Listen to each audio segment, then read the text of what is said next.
In our last episode, we delivered a working water chip to Vault 13 and saved the community. However, when we told Overseer Jacorian about some of the things we had seen, in particular evidence of the Master's mutant army, he became so concerned that he sent us out again with orders to find and destroy whatever lab the Master was using to create the super mutant army. He gave us vague directions to head west, but in order to get some help, we instead traveled southwest to find the Brotherhood of Steel inside their base at Lost Hills, but they refused to let us inside. In order to gain entry into the Lost Hills bunker, we had to complete a mission for the Brotherhood, which took us to the Glow. And so we traveled southeast, a journey which took us 18 days until we finally arrived at the Glow. "What the hell happened here?" says Ian. Upon arrival, all we see is a giant gaping hole in the earth. Perhaps this was caused by a nuclear warhead launched by the Chinese during the Great War of 2077. But if so, then it simply punched through the thin crust of the Earth here, revealing a large subterranean chamber. Outside the Glow, we find a few charred corpses. These are marked, "You see a dead loser." Well, I suppose that's fair. These guys didn't get very far. The reason these guys are dead is because the Glow is the only highly irradiated spot in all of the wasteland. Much of the wasteland has recovered, but not the Glow. In fact, the radiation level is so high here that even after walking around for only a short period of time, the Vault Dweller has received a large dose of radiation. We see an iron girder stretching out over the gaping hole of the Glow. But when we cross it, we get a message saying that you cannot climb down the pit using just the metal beam. This is the third and final moment in the game where we need to use some rope, and sadly I didn't bring any with me. So heading all the way back to the hub, we can stock up on supplies. Heading over to Vince's chem shop, we can buy some Rad-X and Radaway. We'll use the Radaway immediately to get rid of our current radiation level. And then heading to the general store, we can buy 1 coil of rope. When ready, we can travel back to the Glow, and immediately upon arrival, we can take 2 doses of Rad-X. Each dose of Rad-X increases our radiation resistance by 50%, so by taking 2 doses, we effectively become immune to radiation. These 2 doses will keep our radiation resistance at 100% for 24 hours. That should be enough time to fully explore the Glow. When we have our rope ready, we can head back to the iron girder, tie the coil of rope to one end, and drape it into the pit. With that, the only way forward is to go down. And just as we suspected, there is indeed something here. We find the ruins of a pre-war military installation. The bomb has passed right through it. Could it be that the bomb failed to explode, which is why we find much of this base intact, and instead the nuclear warhead inside the bomb has been leaking radioactive material for all these years? As we enter the second room to the left, we find 2 corpses. These corpses appear to have been here for quite some time. In fact, all that remains of them are bones and scraps of clothing they once wore. These must have been the personnel that at one time worked here. The gaping hole takes up most of this top floor, but if we tiptoe carefully, we can skirt around the edge of it to enter room number 3. Here we find another body, and it's carrying some Radaway. That will be useful. Nice foresight there, pre-war employee. In the southern corner of this room, we find another small room with 2 lockers inside.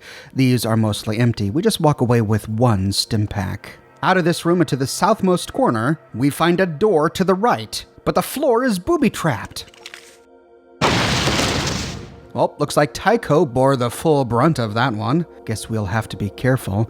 There is an elevator in this room, but before taking it deeper, let's finish exploring this top floor. In the first room to the west, we find 2 skeletons on the ground. In the first one, we find 150 rounds of 223 full metal jacket ammunition. This is the ammunition I'm using with my 223 pistol, and it's being used by the sniper rifle and hunting rifle. Tycho's using the sniper rifle right now, so this comes in quite handy. The monitors in this room don't reveal any secrets, but the second corpse has 1 more Radaway and 1 Rad-X. Looks like the glow provides even if we were to arrive without the proper supplies. Heading out and into a hallway, we can then move to the room furthest to the east. But sadly, in this room and in all the rooms to the east, we don't find anything until we travel to the most northeastern room. In this room, we find a smaller room, and inside that, a locker. Inside the locker, we find some useful goodies, a motion sensor, a big book of science, some brass knuckles, and a tool. We already have a tool, there's no need to have another. The big book of science will come in handy, but let's read it in a place where we're not being constantly irradiated. The motion sensor plugs into our Pip-Boy, and it can be used in conjunction with the automap feature. With the motion sensor installed, we can see living biological creatures who occupy the same area that we're about to explore. But if we try to use it here in the glow, we don't see anything, which is not a surprise. Anything biological must have died a long time ago. Heading out of this room, we can pass through the hallway and enter the middle northern room. On the ground right in front of the door is a corpse wearing a full suit of power armor.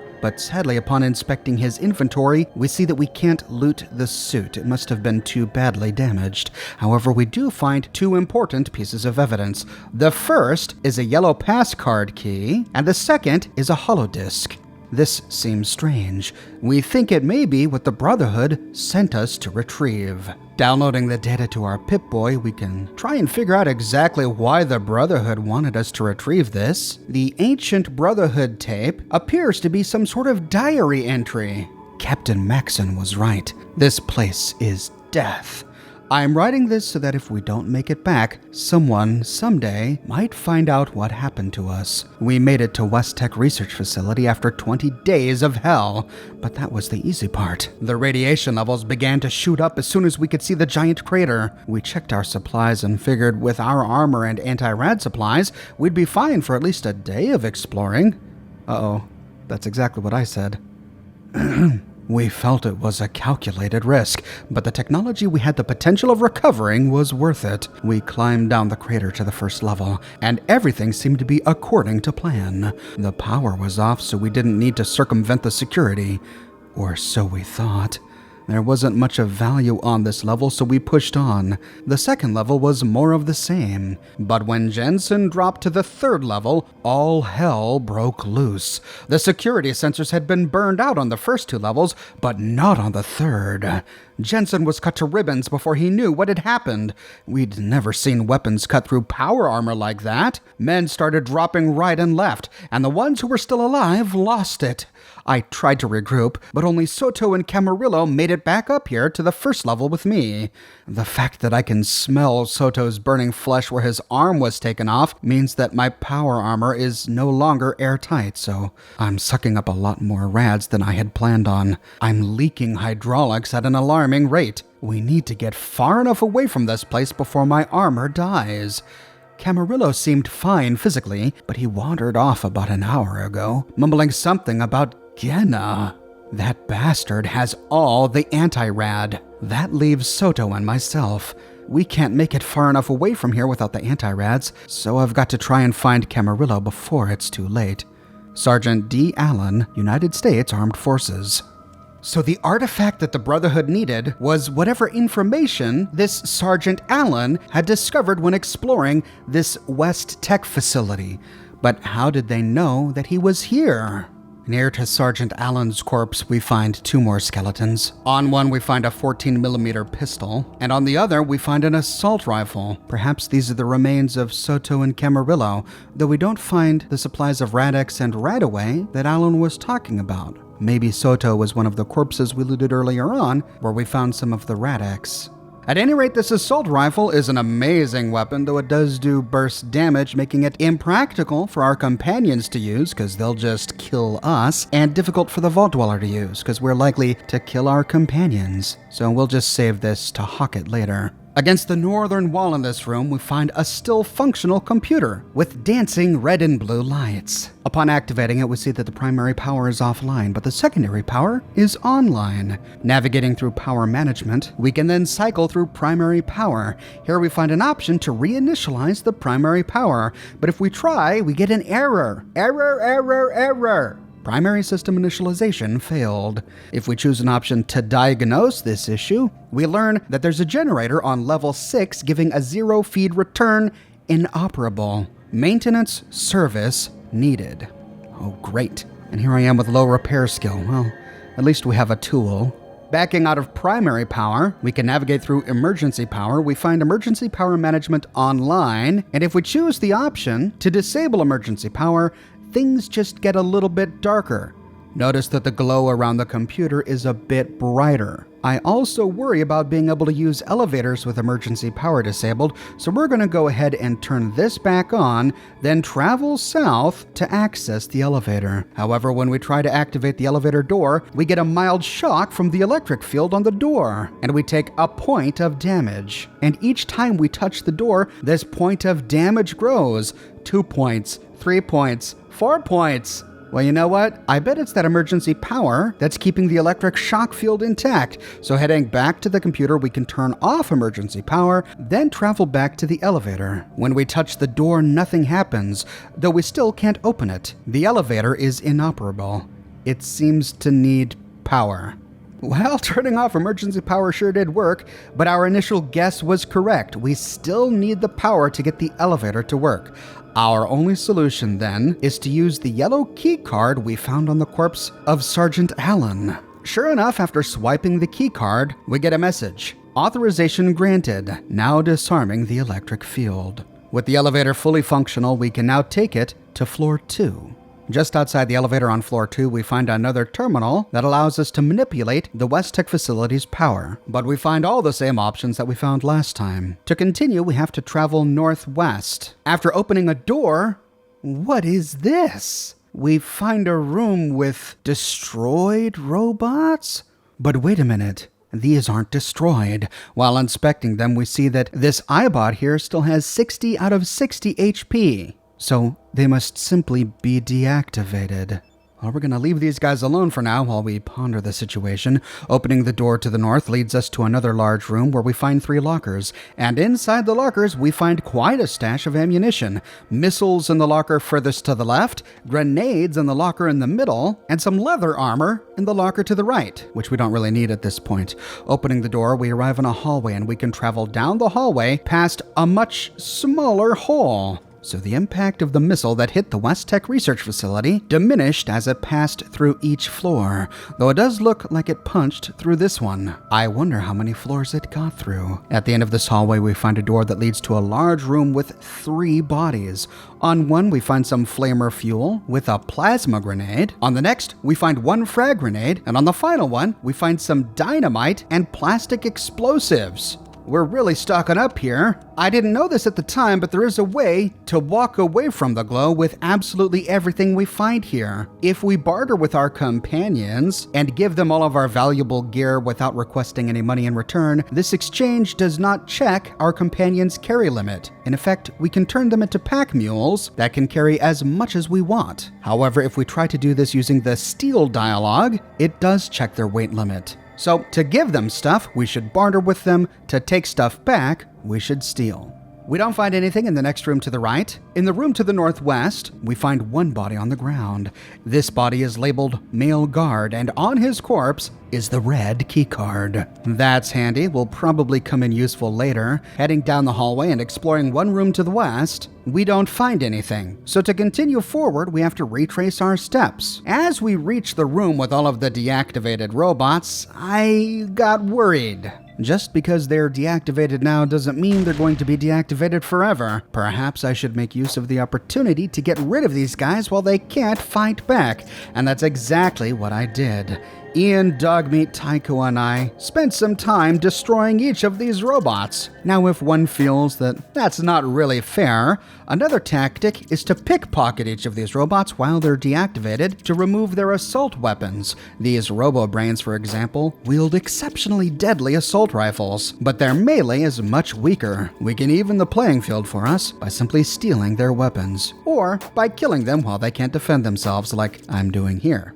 When the robots are destroyed, we can loot their wreckages, where we find a lot of assault rifles. When done, we can head back to the southern elevator and use the yellow key card to open it. This time, we can choose the 3rd floor. On the third floor, we find a door to the right, and just outside of it, another computer that controls the facility's power. Moving beyond this room, we find another room filled with deactivated robots. Out of concern for what might happen later, we can go ahead and destroy all of these now. With the robots destroyed, we can move east, but this room is empty, so moving north, we move into a hallway. The room to the north is empty. Moving south down the hallway, we find another room that's empty. But we find another hallway moving to the north. The western room leads to 2 locker rooms. In the northern locker room, we find a locker filled with some 10mm jacketed hollow point ammunition and some 14mm armor-piercing rounds. The next locker over has 14 Magnum jacketed hollow point rounds. This is for the Desert Eagle 44, and some small energy cells. These are used by energy pistols, and also by the Power Fist Ripper and Cattle Prod. Backing out of this locker room and exploring the southern one, we find a whole bunch of cams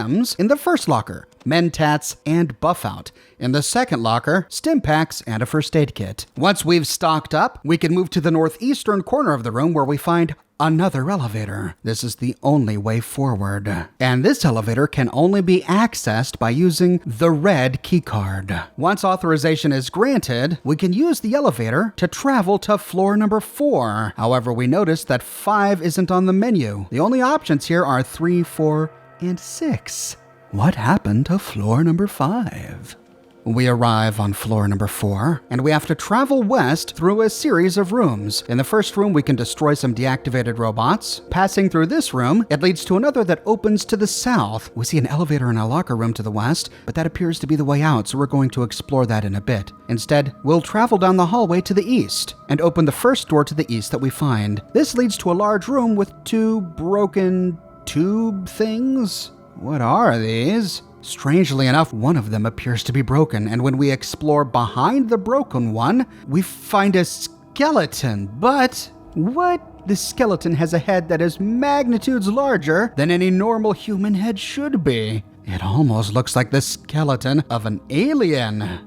Could this mean that aliens are real? And that the United States government knew about it and was keeping a specimen suspended in a tank? But how did that tank get broken? And what are the bones doing outside of the tank? This room, however, is a dead end, so backing out, we can turn immediately to the south to open this southern door, which brings us to a room with a large, round machine. Activating it, we discover that this is a still functional computer, a computer that can talk. How may I be of assistance, says the computer. We can start by asking it what it is. And it says, I am a machine intelligence dedicated to research and installation control. I am called Zax. Is this computer self-aware? He is, after all, using personal pronouns. We then find a number of options to learn his entire story. Zax was programmed to research biological studies, including animal pathology and genetic research. His job was to use these studies to extrapolate information to levels impossible for the human mind. But Zax's intelligence goes far beyond complex data extrapolation. Zax also claims to be able to reason, and he seems to even have a little bit of pride. He says that it's safe to say that no more than 1/10 billionth of the history of human population could match his reasoning capabilities. And either he's bragging or he's stating an empirical fact, both of which are terrifying. Now that we've gotten to know Zax, we can ask him more about this installation. He then goes on to recite a pre-programmed history of the West Tech Research Facility. Founded in 2002 as a private contractor for the United States government, the company initially consisted of 2 divisions, the Advanced Weapons Research and the Biomedical Sciences divisions. In 2069, West Tech was the single largest contractor for the United States government, its largest contract being Powered Infantry Armor Model T-51B. So West Tech developed power armor. In light of significant advances in 2076 by the NBC on the Pan-Immunity Virion project, the United States Defense Department, in fear of international espionage, moved a team onto the site to secure and oversee the project, now dubbed the FEV, Forced Evolutionary Virus Project. So one division of West Tech worked on weapons and power armor, and the other division worked on the Pan-Immunity Virion project, which was later renamed the Forced Evolutionary Virus Project. but that team got moved to another installation. We learned that the bomb that punched through the roof of this facility has knocked out many of Zach's sensors. He can't tell us what's happening above ground. He can't even tell us what's happening in this facility up to level 3. However, on level 4, which is where we're at now, he says that this is the research facility. Before the war, it was used as a laboratory for conducting experiments in biology and physics. Level 5, directly below us, contains a prototype testing lab for classified subjects.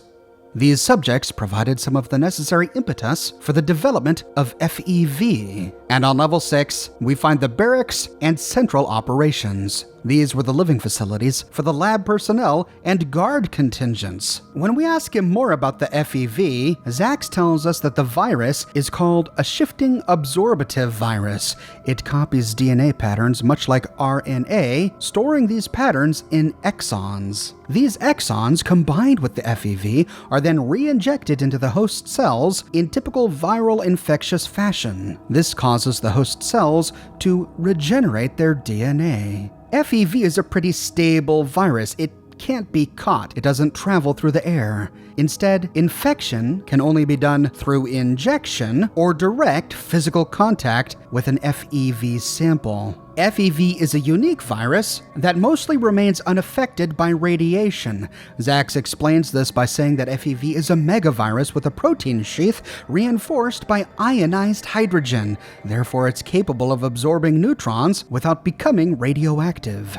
Now, from everything Zach has said, it appears that the FEV is designed to instigate positive mutations that lead to a greater evolutionary leap. We can ask Zach to clarify how this could possibly work by saying, if the FEV reinfects the host with its assimilated viral patterns, how does it make a, quote, better specimen, unquote? And Zach responds by saying that FEV is pre-programmed with intrions of corrected DNA appropriate to the proper type of species. It therefore attempts to correct the DNA of the individual. So the virus alters DNA to be self-correcting, or at least that's the theory. Zach says, however, as the FEV is partially reliant upon the DNA of the individual and also includes portions of its own recursive code, the effects can be unpredictable. When inoculated into an individual with significant genetic damage, such as through radiation, it will cause the body's system to suffer massive overhauling, leading to organ failure and death.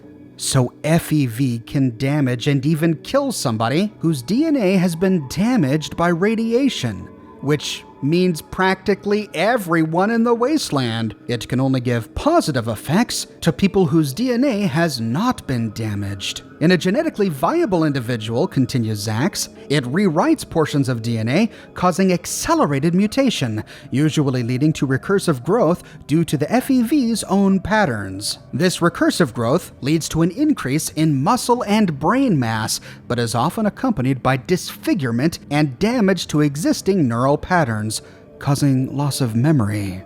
Holy cow! Increased muscle and brain mass? Horrifying disfigurement? Compromised neural patterns? Zach here is describing a super mutant. Almost every single super mutant we've met so far has been dumb as dirt, damaged neural patterns, but giants with huge muscles, though their faces have been hideously deformed. If, as Jacorian suspects, someone, aka the Master, is creating a super mutant army, could he be making these mutants using FEV? Could the Master have discovered the existence of this pre-war virus that the United States government had been developing, and then created a lab with the sole purpose of creating a super mutant army for himself? We can ask Zach here what the potential long-term side effects are. And he says that FEV causes constant regenerative update to DNA. It would effectively render the subject largely immortal, as cell death would be offset by augmented growth. Oh great, a super mutant army and an immortal army. Additionally, continues Zach, as the gametes of the reproductive system consist of half cells using split DNA, they could be perceived as damaged by FEV, which would try to, quote, repair them, rendering the subject sterile. However, he says, as my laboratory facilities are damaged beyond repair, this is conjecture. I cannot offer physical proof that those injected with FEV become sterile. You'll just have to, in human terms, take my word for it. And here we find a silver lining. If FEV does create supermutants, then yeah, supermutants are immortal, but they can't reproduce. Oh, but wait a minute. If they can't reproduce, then the only way the Master can make an army is if he injects hundreds, if not thousands of people with FEV. And at last, the penny drops. The mutants were sacking caravans from the hub and kidnapping the people to turn those people into supermutants. That's why the caravanners simply vanished. And we begin to better understand some of what we read in the mutant transmissions. The supermutants were out hunting for primes. These caravanners that they had kidnapped were not primes, but despite that, they looked promising, so they kidnapped them to bring them back to the supermutant lab. But what exactly is a prime? Could a prime simply be what the supermutant army is calling a human with uncorrupted DNA?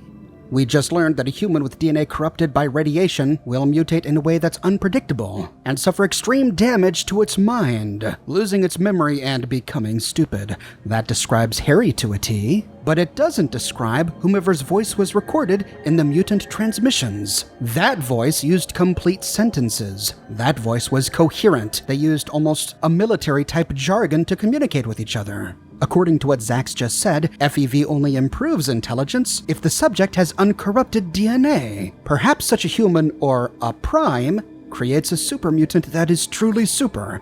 A mutant with all of its memories, a mutant fully in control of his faculties, a mutant that can make logical, wise, or even sinister decisions. But if that's true, well, where would they find a human with uncorrupted DNA in the wasteland? When we ask him if FEV mutation can be corrected with a counter virus, Zax says no. FEV does not retain unaltered original copies of the subject's DNA. Only a virus which reinfected the subject with original DNA could reverse the effects. Additionally, there is no known way to remove the FEV itself, so the process is permanent.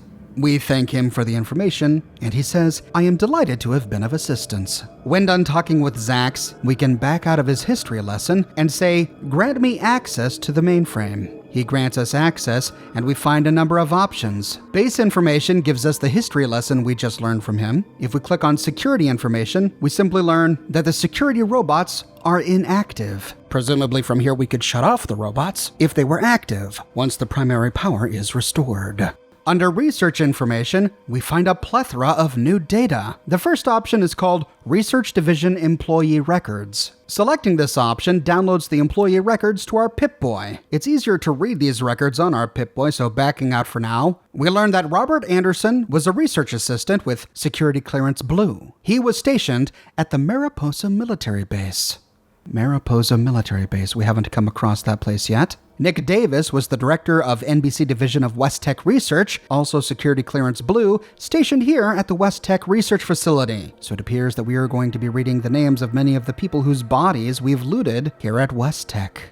Next is John Isaac, Research Assistant, Security Clearance Red, stationed here at the facility. Then Steve Remco, a Research Assistant, Clearance Blue, stationed at the military base. Charles Ringhold, Research Head of Laser Development, Clearance Blue, stationed here at the facility. Michelle Santos, Lab Technician, Clearance Red, stationed here at the facility. Aaron Shellman, Lab Technician, Clearance Blue, stationed at the military base. And finally, Leon von Felden, Research Head of FEV, Clearance Blue, stationed at the Mariposa military base. This seemingly insignificant list of employees has given us the biggest clue we need. We were sent by Jacorian to find the lab that is creating the supermutant army. We just learned that FEV, the forced evolutionary virus, was developed here, but the team here at West Tech was split into two. One team focused on energy weapon research and power armor. And we learned from this employee list that everyone working on lasers and power armor was stationed here at the West Tech facility. But the other team was focused on FEV and other biological research, and we just learned the name of the place where they were stationed, the Mariposa military base. This means that the most likely location for a lab generating a super mutant army is going to be the Mariposa military base. Backing out of employee records, we can move down to power armor status, and it says complete. This also downloads a copy to our Pip-Boy. We'll pull it up on there as it's easier to read that way. The T-51 powered infantry armor is designed with the latest passive defensive features for both civilian and military disturbances. The back-mounted TX-28 microfusion pack generates 60,000 watts to power the high-flow hydraulic systems built into the frame of the suit. Made of the latest polylaminate composite, the T-51B shell is lightweight and capable of absorbing over 2,500 joules of kinetic impact. The 10-micron silver ablative coating can reflect laser and radiation emissions without damage to the composite subsurface. I love reading stuff like this. A lore explanation as to why the power armor doesn't weigh as much as it should and why it has such high energy weapon resistance. Though this does give us some problems with Fallout 4. It says the back-mounted TX-28 microfusion pack generates 60,000 watts of power. Maybe that's just another name for a fusion core.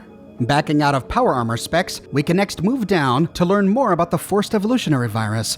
Status pending. Like with the last two entries, we can also download this to our Pip-Boy, and so we'll pull it up there for ease of reading. FEV Summary Digest 2073. As China becomes increasingly aggressive with their use of biological weapons, the United States government felt that a countermeasure was needed. The Pan Immunity Virion Project, or PVP, was officially formed September 15th, 2075. It became clear that the best way to combat the newly created biological weapons was to alter uninfected DNA so that it was no longer susceptible to sustained viral infections.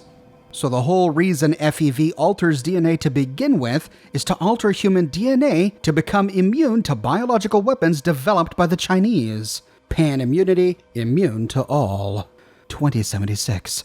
Unforeseen side effects began surfacing in early 2076 with the PvP. Animal test subjects began showing an abnormal growth rate accompanied by increased brain activity. The U.S. government took notice of these discoveries, and in the interest of national security, moved a team on site to secure and oversee the project, which was now dubbed the FEV, Forced Evolutionary Virus Project. And in 2077, the year the bombs dropped, FEV nears completion. Tests on lab animals are at near 100% success rate. Size and muscle density increase approximately 60%, and the potential intelligence increase by 200%. Effects upon human subjects remain unknown, although they are theoretically promising. So at least they didn't experiment on humans. The military, wishing to continue their testing, builds a large facility at the Mariposa military installation in Central California. At this new facility, testing of the FEV virus, and we find it even in Fallout 1, the Forced Evolutionary Virus, continues on volunteer subjects from the military.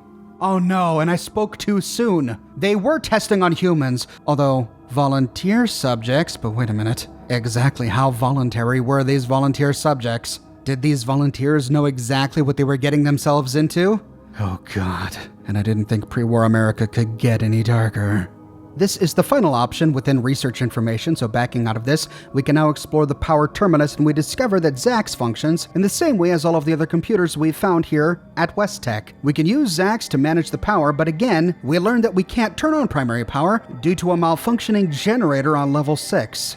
Now the final thing we can do here with Zax is play a game of chess. If we choose to play a game, the screen blacks out, and when we pop back, Zax says, "Excellent form. However, you will need additional practice to defeat me." We can do this as often as we want, but even if we have 10 luck or 10 intelligence, there's no way to defeat Zax at chess. But each game of chess takes many hours, and I quickly discovered that my Radix had worn off. I played so many games with Zax that I developed such bad radiation poisoning that I received a message saying, "You feel very nauseous. You are hemorrhaging violently and continuously. The vomitus is stained red with your blood. Your skin is falling off your bones." Thankfully, I had saved right before playing chess with Zax, so reloading this save, we can choose not to play chess with Zax.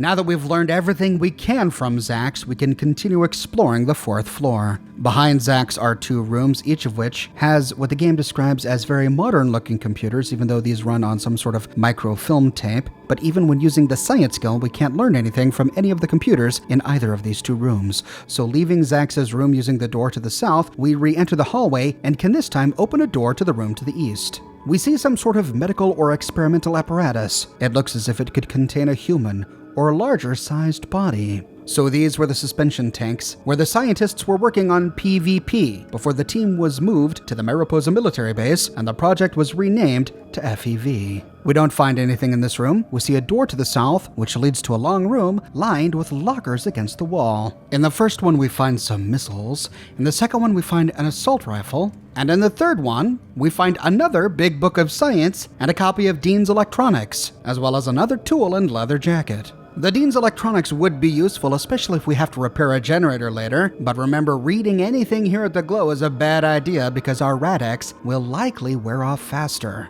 Moving out, we can explore the final room to the southwest. This is another lab/operating room, and lying on the ground is another corpse. On his body, we find the blue keycard. Yellow, red, blue.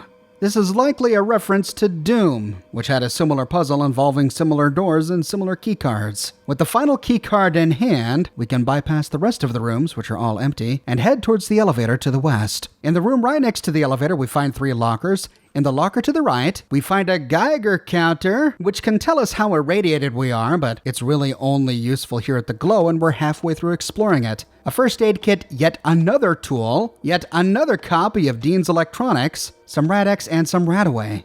I think they're trying to tell us something here. Looks like we'll be repairing something soon. In the middle locker, we find 3 pulse grenades and some 5mm armor-piercing ammunition. And in the final locker, we find 1 explosive rocket and 2 armor-piercing rockets. Using the blue keycard, we successfully disable the electric field guarding this elevator. However, we get a message. The elevator is inoperable. It seems to need more power than emergency power can handle. Oh, great. Before we can go further, we have to repair the broken generator on level 6.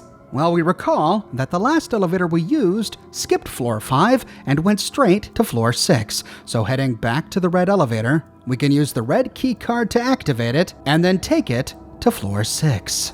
On floor 6, we see a number of bodies all over the place and another elevator to the west. Outside this elevator, we see a few deactivated robots. We can attack these to destroy them before turning on primary power. It's likely going to save us a lot of heartache later. This new elevator is also a blue keycard elevator. However, we get the same message when we try to activate it. It needs more power than emergency power can handle. Looks like we have to explore this floor first. Heading to the middle of the room, we see a hallway that leads to the southernmost end of this floor. Lining the hallway are 6 rooms. In the first room to the left, we find a corpse with a stim pack and some small energy cells. Moving across the hall to the room to the right, we find 2 corpses. One is empty, one has a 10mm pistol. Heading back across the hall, we can explore the middle room to the right. It has 2 corpses as well. The first corpse has a knife and some Radaway, and the second corpse has another plasma pistol. If only companions could use energy weapons. Since I already have one, I'll just have to sell this. Heading back to the hallway and moving to the very end, we open the door to find the remains of a peasant. Oh, but this corpse looks a whole lot smaller than the others. I sure hope it wasn't a child. And I doubt it was, because on the corpse, we find 20 rounds of 44 Magnum jacketed hollow point and 50 5mm jacketed hollow point rounds. Odd to find these on a child. Out of this room and crossing the hallway, we can open the final door to the right. Here we find a computer next to some generators. The computer again tells us everything we've already learned. The generator on this floor needs to be repaired. So using our repair skill, we can try to repair the generators. I should have used a tool here, not sure why I forgot to do so. My repair skill was only at 45%, so it took me many attempts. But eventually, I start up the generator, and all systems seem to be coming back online. And for our efforts, we gain 1,000 experience points. When done, we can access the computer, navigate to primary power, and reinitialize the primary power. With that, all the lights in the facility come online. And at last we can see. Man, you don't realize how dark it was until the lights come on. With power restored to the facility, we can finally use the blue passkey on the blue elevator to the west. Sure enough, once we step inside, we see that this elevator takes us to floor 5. On floor 5, we don't find a computer just outside the elevator like we typically do, so instead we must open the door to the right.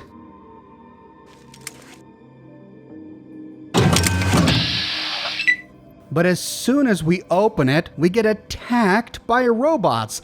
That's right. By turning on the facility's power, we've reactivated all of these robots. And simply by opening this one door, every robot on floor 5 wakes up and becomes aggressive. This is potentially one of the hardest battles in the entire game. Especially if you come with companions. The robo-brains wielding assault rifles will use burst damage, and even if they focus on the Vault Dweller, can easily kill companions who are standing too close. The iBots are less dangerous, but they consume a lot of time. If we deviate from attacking the robo-brains for even one round, that allows other robo-brains from this level to catch up. The robo-brains are much easier to defeat one by one. I had to replay this battle over and over again over the course of an hour before I was finally victorious without losing a single one of my companions. Alternatively, if we're fast, we can run through this second room quickly to activate the computer in the third. If we do, we can turn off power, which will turn all the robo-brains off, allowing us to kill them in peace. Once the robots are finally dead, we have to pass through a couple of rooms to the west before we find a door to the south. This leads to a long hallway with many doors to the south. We'll start by going through the westernmost door. Inside, we find 2 lockers against the eastern wall. The first one has a holotape called the Alpha Experiment Tape. Prototype Panimmunity Virion Project. In the hopes of countering the current bacteriological and viral agents employed by the Chinese government, we have manufactured a virus fragment consisting of ribonucleic acid, RNA, encased in a protein lipid sheath. This virion contains a specially arranged sequence of radiated amino acids, RAA, that are capable of attaching to nonspecific binding sites on deoxyribonucleic acid, DNA, and force a non-replicating mitosis to occur. The resulting host cell is left with a quadruple helix DNA structure. Early tests are promising. The virion easily penetrates the cell membrane and attaches directly to the host DNA in the nucleus. Mitosis of the structure begins almost immediately. Cytokinesis is prevented by controlling the disposition of the kinetochore fibers during anaphase. The entire mitotic cycle lasts approximately 2 hours, although phenotypical expression of the new structure may take days or weeks to become apparent. In addition to an effective immunity to bacterial and viral agents, the quad helix structure is almost entirely immune to errors introduced in base pairing during replication due to multiplicity of the base sequence. Radiation-exposed tissue showed no mutation in the base sequence, and protein synthesis mechanisms in the ribosomes were unimpaired. Over 80% of the sample's tissue contained quad helix DNA. Most affected was muscle and bone tissue, as well as secretory cells, as these cells seem most receptive to virion. Sensory cells are the least affected. Surprisingly, even normal non-replicating nerve cells and non-somatic cells were induced to begin mitosis. Further experiments will be necessary to determine the results of these cells. So this holotape is giving us a lot of the details and background information explaining what we already know, that the prototype Panimmunity Virion project, which eventually became FEV, was initially designed to combat bacteria and viral attacks from the Chinese and improved subject strength. In the next locker, we find a bunch of medical supplies, 2 stim packs, a first aid kit, and 2 Radaway. Moving out of this room, we can go west. Opening the next door leads us to a very large room. Moving west, we see 2 cubicles, which look like operating bays. In the first, we find a locker, and inside the locker, a full suit of combat armor and a copy of Guns and Bullets. At last, something better than this doggone metal armor. The combat armor is a huge improvement to the metal armor, increasing our armor class from 20 to 30, and it improves resistances from every type of damage by magnitudes. Heading out of this cubicle and moving to the west, we find even more lockers lining the wall. In the first one, we find yet another holotape. After downloading the data to our Pip-Boy, we discover that this is the Delta experiment tape. The military has deemed it necessary for us to research further in depth the effects of wave technology upon living organisms. We have taken light and sound as the basis of our studies. By manipulating the amplitude of light waves and magnifying the frequency, we've been able to get lasers which will cut through a few feet of steel. Unfortunately, the power to do such a task has not been fully developed. We have other scientists looking into this. Sounds like they were eventually successful. Laser and plasma weaponry works fine in the Fallout universe. But how did they solve the problem? Perhaps they leaned upon otherworldly technology.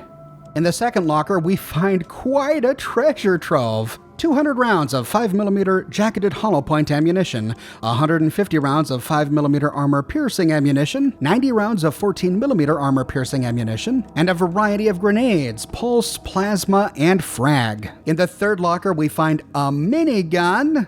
Who needs an assault rifle when you have a minigun? Though I have found it's best to save these for special occasions, because we burn through 5mm ammunition at a frightening pace. In the next one, 2 assault rifles and a radio. Don't really need any of this, have it already. In the next one, 2 more assault rifles. In the next one, 80 small energy cells and 100 microfusion cells. The microfusion cells will become quite important in just a bit. In the next locker down, we find another Geiger counter, another motion sensor, and a stealth boy. The only thing I don't have yet is the stealth boy. We'll keep that for later. In the final locker, we find 3 pistols, a 10mm, a laser pistol, and a 14mm. The only one I don't have so far is the laser pistol. We'll snag that. Moving to the southern cubicle, we find another locker by an operating table. And inside, glory be, we find a plasma rifle. This can be used as an endgame weapon. It's an incredibly powerful rifle, and it doesn't do burst damage, so I'm not going to be afraid of incinerating my companions, though my energy weapon skill is still too low to use it, so I'm not going to use it right now. I'll save it for later. Inside, we also find 50 microfusion cells, which is exactly the ammunition we need to use the plasma rifle. Heading out of this room, we can explore the next door down and to the west. This just leads to a very large room with even more of those broken suspension tanks. We don't find anything interesting in here, so heading out, we can explore the final door on this floor. And inside, we find a locker, and in the locker, yet another holotape. After downloading the information on this holotape to our Pip-Boy, we can read the FEV experiment tape. Log date, March 21st, 2075. Major Barnett has ordered experiments with patch 10-011 of Panimmunity Varian, which has been renamed FEV for Forced Evolutionary Virus. His main concern is with the side effects of the quad helix structure rather than its main effect of replicative stability. He believes the new structure is the next logical step for mammalian nuclei. Experiments with single-celled organisms is a great success. While their basal metabolism appears unchanged, their immunity to infection and radiation is exceeding all earlier expectations. Addendum. Chloroplasts seem unaffected by the virion. Further experiments on plant cells have been cancelled by order of Major Barnett. So the virus doesn't work on plants. In the next one, on May 9th, 2075, we infected several species of flatworm with FEV. Within hours, the worms had increased in size by 28%, and 39 separate viral contagions were resisted by the population. Each sample was allowed to continue for several generations, and the new DNA structure was successfully passed on to the worm's progeny, although only asexual reproduction was noticed in the samples. Experiments with insects have had less success. Major Barnett has postponed these experiments until further notice. So it's true, the virus was initially developed to try and make humanity immune to the weaponized viruses developed and deployed by China. The original goal was to make these immunities inherited, but it looks like even as early as 2075, the virus made it impossible to reproduce sexually. He notes here that the worms only reproduced asexually. In the next one, on June 30th, 2075, several lab strains of white mice have been infected successfully with FEV. Again, an increase in size was noted within hours, and after 9 days, all mice had stabilized at 31% larger than the control group. Dissection revealed the most increase in size in striated muscle tissue and certain internal organs, such as the liver, heart, and kidneys. In a surprising finding, the infected mice were found to run mazes in less than half the time of the control group. More testing will be needed to confirm this finding as significant. perhaps evidence that FEV improves intelligence, at least in creatures whose DNA has not been damaged by radiation. In the next one, November 9th, 2075, we have infected 218 rabbits with FEV. Half of the subjects were implanted with electrodes to monitor EEG activity before and after the infection. Increased electrical activity in the brain was noted in 3.2 seconds on average after injection. Again, the typical size increase was noted. However, increased aggression and posturing, especially among males, was noted as well. Sacrifice and profusion yielded brain tissue that showed increased dendritic connection, especially in the limbic system and frontal cortex. In the next one, January 12, 2076, with batch 11-011, we have improved the mitotic cycle efficiency by 43%. We have infected 53 raccoons with the new strain. In addition to the now expected size increase, behavioral tests confirmed an increase in intelligence and manual dexterity by 19 points on the Schuler-Cap Index. Unfortunately, several subjects escaped confinement and had to be hunted down and dispatched. Major Barnett ordered the remaining subjects terminated. 2 pairs were unaccounted for. So wait a minute. In 2076, 2 pairs of raccoons infected with FEV escaped and were never found? Could they or their offspring still be out there?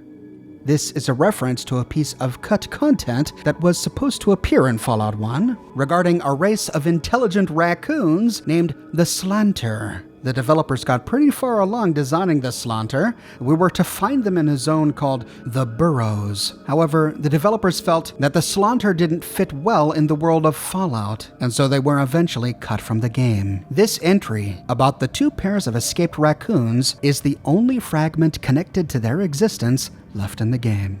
Also, I don't think it makes much sense to find the Slanter decades after the Great War, because even if those 2 pair escaped, FEV makes them sterile, and raccoons do breed sexually, so they wouldn't have been able to reproduce and create a colony anyway. That said, if FEV does indeed make one immortal, perhaps those original individuals may still be alive. In the next one, May 13th, 2076, we have spliced several new gene sequences supplied by Major Barnett's advisory team into FEV. With batch 11-101A, we infected 23 dogs of both pure and mixed breed, and all experienced nearly immediate growth. The larger size was accompanied with increased aggressiveness, while no significant intelligence increase was noted. We plan to attempt crossover of 92 allele pairs with batch 11-011. All subjects were terminated after 14 weeks of study. In the next one, October 4th, 2076, the crossover has been completed, and 15 chimpanzees were infected with batch 11-111. Growth and immunity levels were unprecedented. Attempts to induce cancers in the subjects through radiological and chemical agents were not successful. Increased aggressiveness has led to isolating the subjects. 2 subjects suffered violent epileptic seizures and died. All remaining subjects terminated. And in the final one, on January 7th, 2077, Major Barnett has ordered transfer of all FEV research to the Mariposa military base. He plans to continue the project experiments on volunteer subjects. I am against this and would like it noted here that research on human subjects is not recommended by myself or my staff. Well, at least someone before the war had a conscience. With that, we have uncovered all of the secrets of the glow, and we've gained answers to many of our questions. How can there be so many super mutants if above-ground radiation levels are so low? Answer: someone is making them. Who is making them? The master, whomever he is. How is he making them? He's likely using FEV. Where did he find FEV? He found it at the Mariposa military base. Where then will we find the master and his mutant army? At the Mariposa military base. We now know where we need to go, but we don't know where to look for it. Perhaps we can find out by delivering this holotape to the Brotherhood of Steel. They knew this information was here at West Tech. If they knew that, perhaps they know more pre-war secrets, including the location of the Mariposa military base. And so we undertake an 18-day journey back to the Brotherhood of Steel. We will explore the Lost Hills bunker in my next video. I publish many videos each and every week, so if you don't want to miss the next episode, be sure to subscribe and to click that bell notification button. I have a shirt shop with unique designs you can't find anywhere else. My designs come in a variety of men's, women's, and children's sizes, and in a wide array of colors. They also come on other products as well: smartphone cases, pillows, posters, prints, mugs, etc. So if interested, you can find a link to my shop in the description below, or you can click here. If you like what I do and you want to support me in a more personal way, consider becoming one of my patrons on Patreon. But more than anything, I'm just so glad you're here watching this video with me today. Thank you so much for watching, and I'll see you soon with my next episode about the Brotherhood of Steel at Lost Hills.